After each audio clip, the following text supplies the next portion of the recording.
story time about how I walked out on a date. So I met this guy on Bumble. We're gonna call him Marius. Anyways, I met this guy on Bumble. We hung out before this happened. But that's not really important. What's important is that I walked out on a date. So he picks me up from where I'm staying, and I think I was like, yo, you should go get me some alcohol, right? Because I can't get it because I'm, So he's like, okay, bet. So we go to the ABC store, he gets the alcohol, and I'm like, we can't go back to where I'm staying because where I was staying at the time had like, the people that were living there had a kid, and they didn't want like people that they didn't know around their kid, which is fair. So I was like, we can't go back there. So I thought I made that clear. But we get the alcohol, we are driving, and mind you, I can't see, so I don't really know where we're going.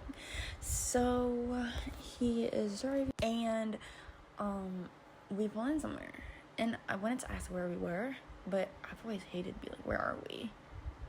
I don't know, it is awkward. But anyways, I get out and we walk to the porch, and I'm like, okay, we're back at that house when I literally just said that we can't go there because there was a kid there. So my original plan was to go inside and shut the door in his face and just lock it and never talk to him again, not gonna lie. But then I was like, let's just go. Because I told him, I was like, you are dumb. I told you we can't go here because there's a kid here and they don't want you around their kid because they don't know you. So we get back in his car and we go to Chick-fil-A, I think. And I'm on my phone the whole time because I'm planning my escape, because this is like secondhand embarrassment. Like, how are you going to not, like, how are you not listening to me? I told you we can't go there. Also, I was going to drink, so that's also not something you want around your kid. I didn't plan to do it around the kid, but still. So we go to Chick-fil-A, and he gets food. I think I got a water and fries, but I wasn't really paying attention because, like I said, I was on my phone planning my escape.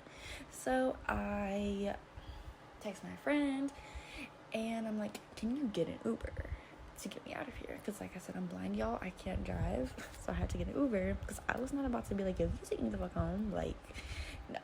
So I I text my friend. I'm like, can you get an Uber? And she's like, yeah. So she gets an Uber, and I sit there. He's probably asking me if I'm okay. I'm like, yeah, whatever, cool, acting normal.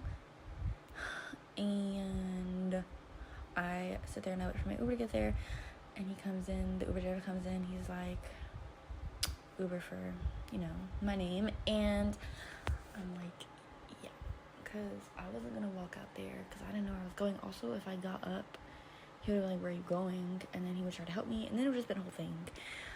Because something that he does is like, he just like, which I know is out of like, it's supposedly out of care, but he's very like, not protective, but he's always trying to help me with everything. I feel like I'm scared to get up around him sometimes because he'd be like, oh, where you going? Like, oh, that's another story time. That just reminded me of something else. Anyways. But yeah, that's the story time about how I walked out on a date. Would I do it again? Yeah. Yeah, I would. Yeah. I was just irritated because I don't do stupidity very well. Like, if I tell you something, if I tell you we're not supposed to go to this place and you go to this place, that's adamant disrespect, and stupidity. So, yeah. So, if you guys want more story times, leave a comment down below, or just like the video. That works too. Anyways, I'm gonna go.